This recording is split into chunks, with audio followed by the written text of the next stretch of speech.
DD किसान, बदलते भारत की शान।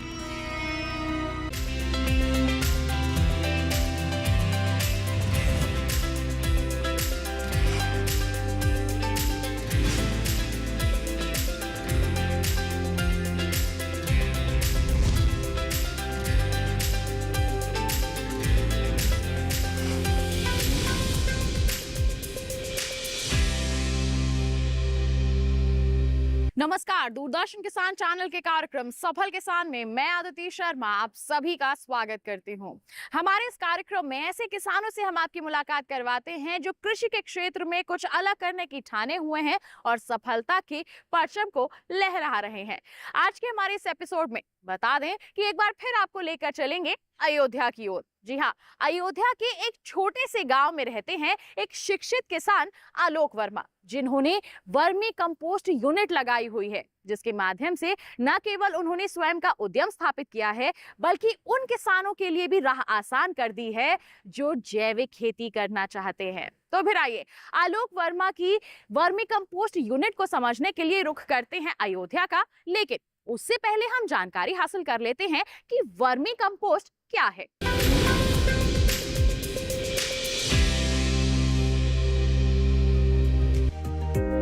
बढ़ते रसायन के उपयोग ने स्वास्थ्य और पर्यावरण पर नकारात्मक असर डाले हैं। यही कारण है कि किसान अब तेजी से जैविक खेती का रुख करने लगे हैं। जैविक खेती में सबसे लोकप्रिय है वर्मी कंपोस्ट। इसका उपयोग तब ज्यादा आसान हो जाता है जब पशुपालन के साथ खेती की जाए, क्योंकि वर्मी कंपोस्ट तैयार करने के लिए सबसे जरूरी होता है गोबर। गाय के गोबर को फसल के लिए पोषण का सबसे अच्छा विकल्प माना जाता है, जिसमें पौधों के लिए जरूरी सभी सूक्ष्म तत्व संतुलित मात्रा में मौजूद होते हैं।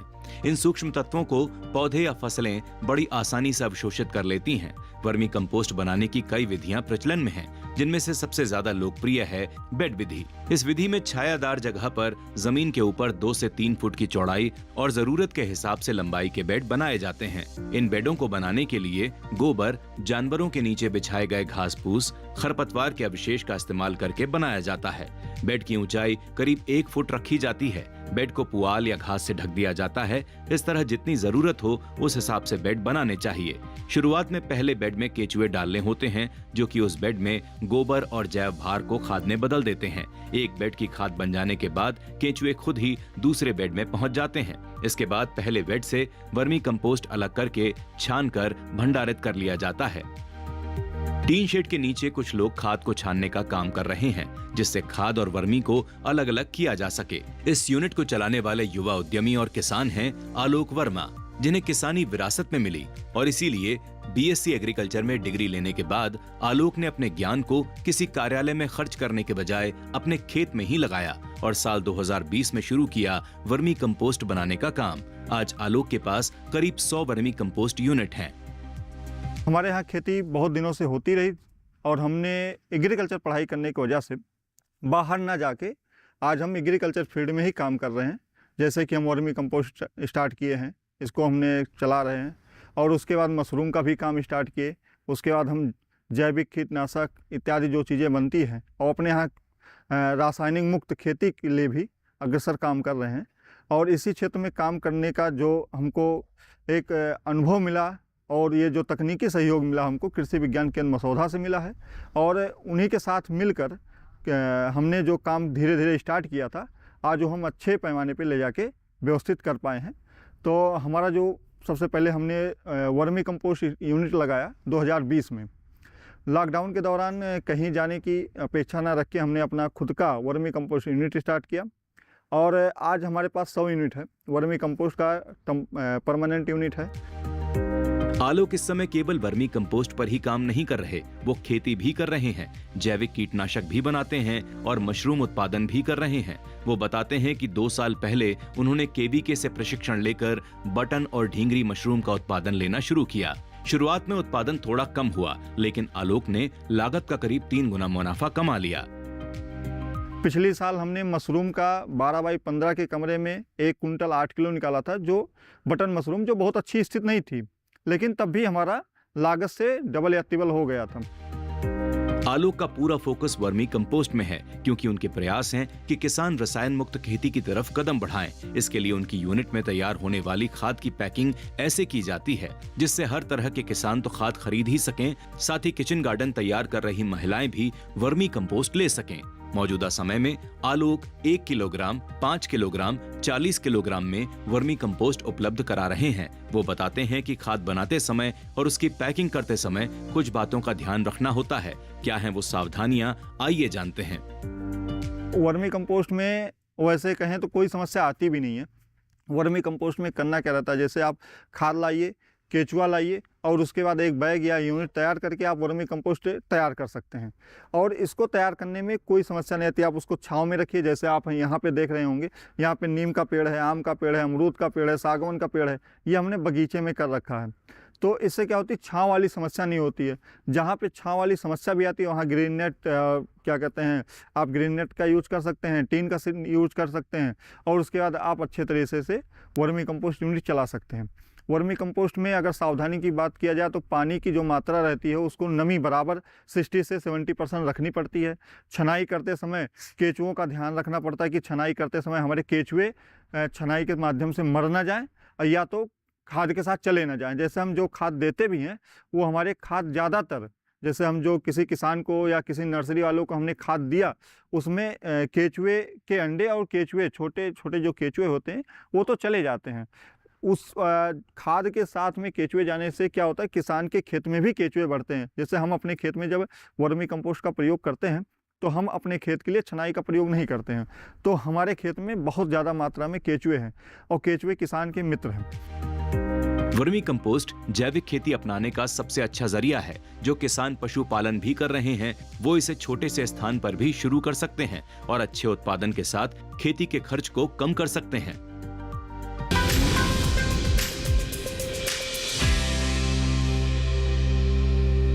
कार्यक्रम में फिलहाल वक्त हो चला है एक छोटे से ब्रेक का। आप कहीं मत जाइए। ब्रेक के बाद हमारे सफल किसान से समझेंगे कि किन चुनौतियों का सामना करते हुए उन्होंने ये मुकाम हासिल किया है। बने रहिए दूरदर्शन किसान पर, देखते रहिए कार्यक्रम सफल किसान।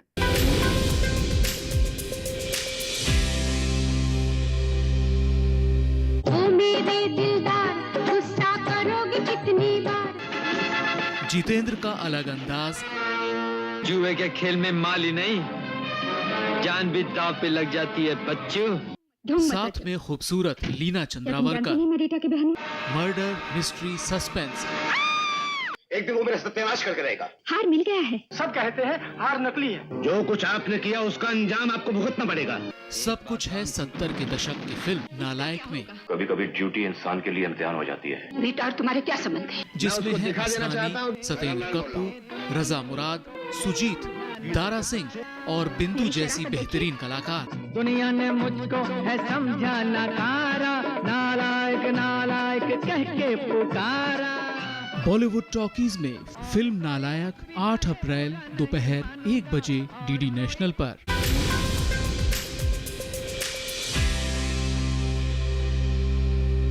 ब्रेक के बाद दूरदर्शन किसान चैनल के कार्यक्रम सफल किसान में आप सभी का फिर से स्वागत है। आइए कार्यक्रम को आगे बढ़ाते हैं और सफलता के पीछे छिपी संघर्ष की दास्तान को जानते हैं।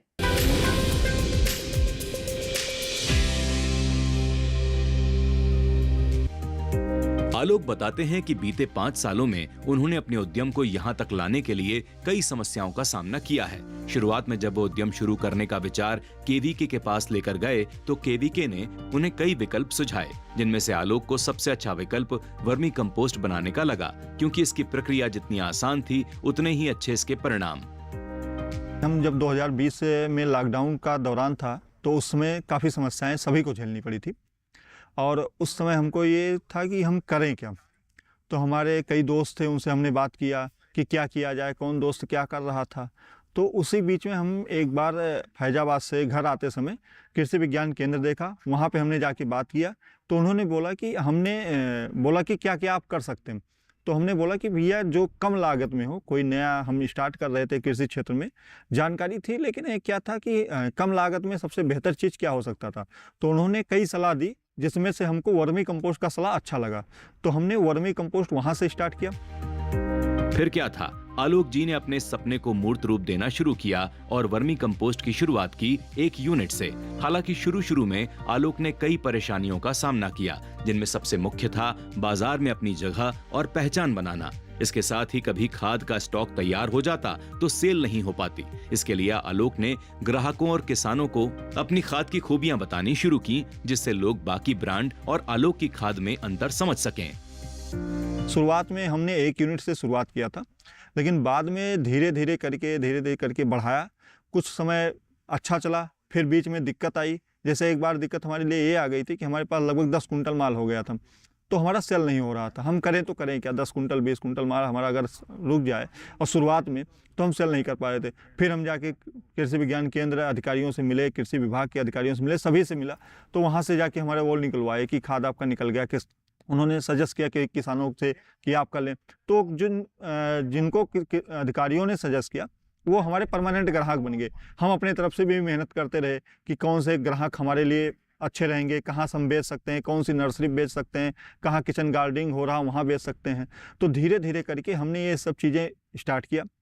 शुरुआत में एक बार हमारे साथ ऐसी घटना हुई कि हमारे लगभग केंचुए मर गए।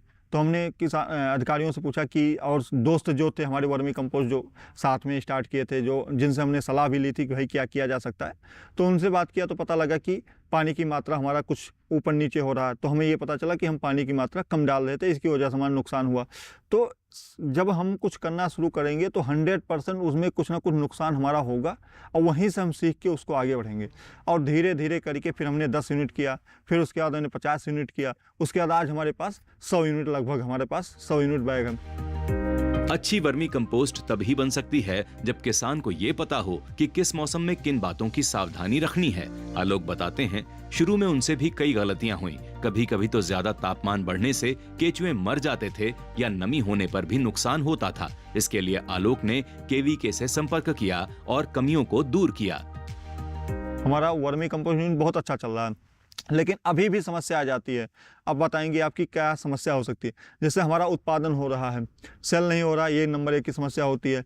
हमारे केचुए सेल होने चाहिए। असीना फटेरा की हमारी प्रजाति है, अगर उनको ठंडी में कैसे रखना उसका अलग प्रोसेस होता है, गर्मी में कैसे रखना उसका अलग प्रोसेस होता है, ठंडी और बरसात में कैसे रखना।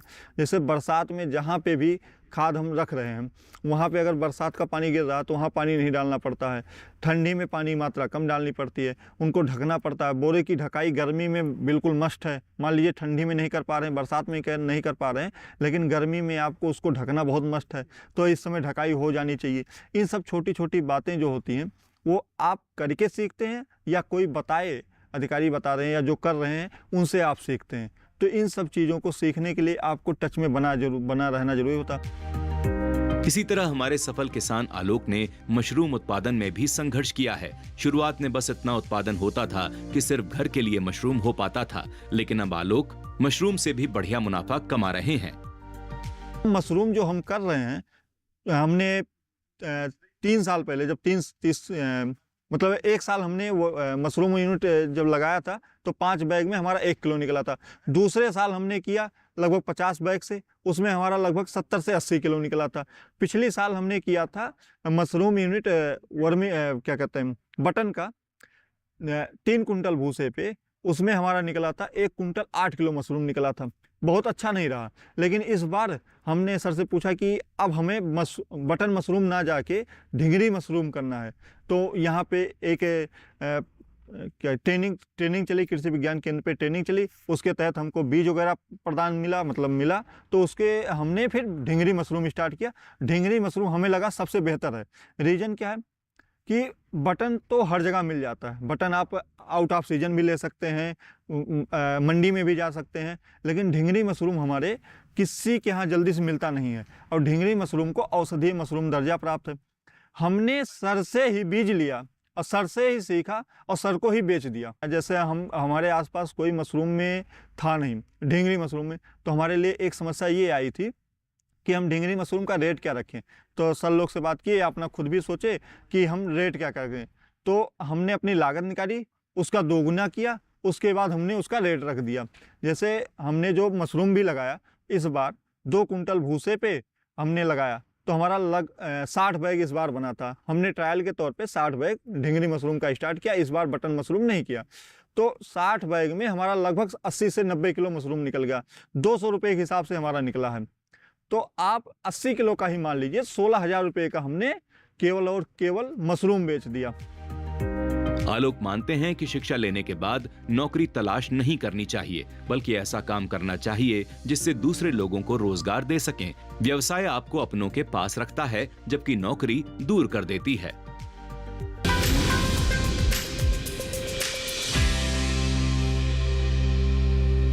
कार्यक्रम में फिलहाल रुक रहे हैं एक और छोटे से ब्रेक के लिए। आप कहीं मत जाइए, ब्रेक के बाद हम केवीके की भूमिका पर भी प्रकाश डालेंगे। बने रहिए दूरदर्शन किसान पर, देखते रहिए कार्यक्रम सफल किसान।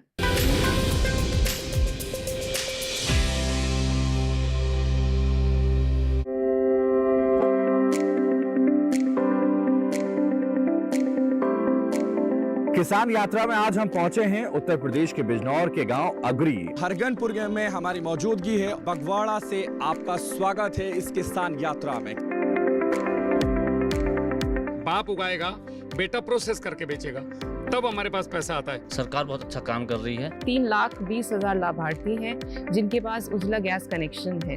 आयुष्मान भारत योजना पूरे जनपद में बहुत ही सफलतापूर्वक तरीके से संचालित की जा रही है। जब से मोदी जी आए हैं, इन्होंने वहाँ से योजना चलाई और सीधे डायरेक्ट किसान के खाते में आती है।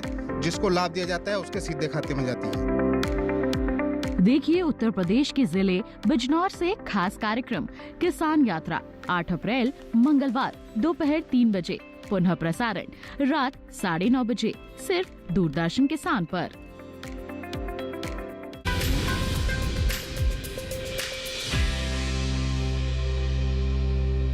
ब्रेक के बाद दूरदर्शन किसान चैनल के कार्यक्रम सफल किसान में आप सभी का फिर से स्वागत है। आइए अब रुख करते हैं कृषि विज्ञान केंद्र यानी कि केवीके का, और वहां के वैज्ञानिकों से रूबरू होते हैं।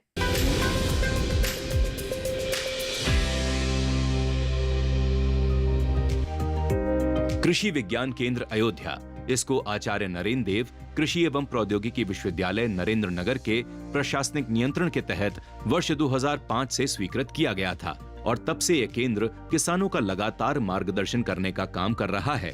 अयोध्या जिले में केवी के आसपास की करीब 5 तहसीलें कवर कर रहा है, और यहाँ के किसानों को आधुनिक खेती के साथ साथ नई तकनीकों की जानकारी भी दे रहे हैं। विशेषज्ञ स्थान विशेष के हिसाब से सहफसली खेती करना भी सिखा रहे हैं। साथ ही कम भूमि क्षेत्र के किसानों को समुचित विकल्पों पर काम करने के लिए प्रोत्साहित कर रहे हैं।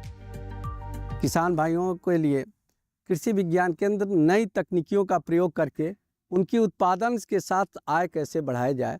हमारे पास 10 किसानों ऐसे हैं कि जिनको विभिन्न क्षेत्रों में, चाहे वो गन्ने से सफसली लें, गन्ने की नर्सरी तैयार करके लें, टमाटर की स्टेकिंग बीज से कैसे लें, केला में सफसली कैसे लें और केला का उत्पादन कैसे बढ़ाएं। साथ ही आलू की नवीनतम प्रजातियों का प्रयोग करके, गेहूं की भी नवीनतम प्रजातियों का प्रयोग करके, और आजकल देखिए गेहूं से ज़्यादा हम देखते हैं तो जौ की खेती पे किसान जोर दे रहा है कि जौ का भी हम उत्पादन करें इसमें।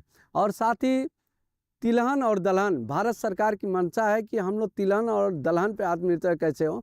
तो हम लोगों ने 100 हेक्टेयर में 100 हेक्टेयर क्षेत्रफल में हमने सरसों का इस बार डिमांस्ट्रेशन कराया। अरहर की हमारी नरेंद्र अरहर 2 और सरसों की RS 725, जो बहुत ही अच्छी प्रजाति, और किसानों में जो पहले प्रजाति लगाते थे जो RS 725 लिए हैं, 15 से 20% तक उसका उत्पादन भी बढ़ा है, और इसमें कोई भी बीमारियां भी नहीं हैं और कीट और बीमारियां का प्रयोग नहीं हुआ है।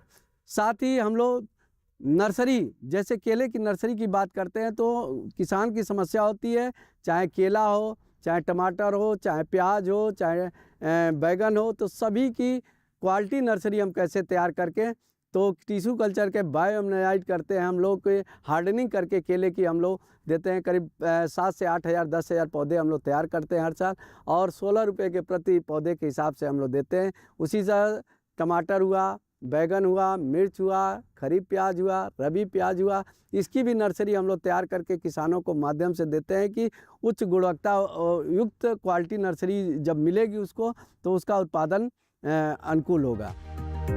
इसी तरह ग्राम केवी के किसानों को प्राकृतिक और जैविक खेती अपनाना सिखा रहे हैं कि किसान कैसे कम संसाधनों में भी प्राकृतिक खेती कर सकते हैं और खेती में आ रही लागत को कम करके आय में बढ़ोतरी कर सकते हैं। हमारे प्रगतिशील कृषक हैं आलोक कुमार वर्मा जी, चूँकि इन्होंने वर्मी कंपोस्ट से लेकर के सारी फसलें इन्होंने स्नातक में BSc एजी एग्रीकल्चर से किया और उसके बाद कृषि विज्ञान केंद्र पे संपर्क में आए और संपर्क में आने के बाद इन्होंने अपना छोटा सा ये जा रहे थे कि कहीं हमको प्राइवेट में भी सर्विस मिल जाए, तो कृषि विज्ञान केंद्र ने इनको मोटिवेट किया कि आप वर्मी कंपोस्ट की आप वर्मी कंपोस्ट और उसके साथ आज समय की मांग है कि आप देखते हैं कि प्राकृतिक खेती कैसे किया जाए, उसमें कम से कम रासायनिक खादों का प्रयोग कम से कम किया जाए। इसको देखते हुए इन्होंने किया और लगभग आज हम बात करें तो कम से कम ये 1 साल में वर्मी कंपोस्ट से जो इकाई इन्होंने स्थापित की है और कम से कम आपको 6 से 7 लाख रुपए तक ये प्रतिवर्ष कमा रहे हैं। और साथ साथ इन्होंने आया तो हमने कहा कि इसके बाद 1-1 किलो का पैकेट भी बनाइए, चूँकि आप देखते हैं कि शहरीकरण है। अयोध्या जैसे आप देखें तो शहर में आपको 1-1 किलो का मार्केट मिल जाएगा और उसे 40 किलो का, तो इन्होंने कार्य किया। और साथ साथ कृषि विज्ञान केंद्र ने इनको प्रशिक्षण मशरूम पे दिया गया कि ढिंगरी से न करके ओस्टर पे करिए और इन्होंने ओस्टर पे भी काम किया और इस साल बहुत ही अच्छा प्रॉफिट हुआ। इस तरह से देखा जाए तो कृषि को लाभ का व्यवसाय बनाने में केवीके की मदद कारगर साबित हो सकती है। आपने देखा कि लॉकडाउन के दौरान केवीके के द्वारा सुझाए गए विकल्प ने कैसे आलोक जी के जीवन को बदल दिया और उन्हें खुद के क्षेत्र में पहचान बनाने में मदद की।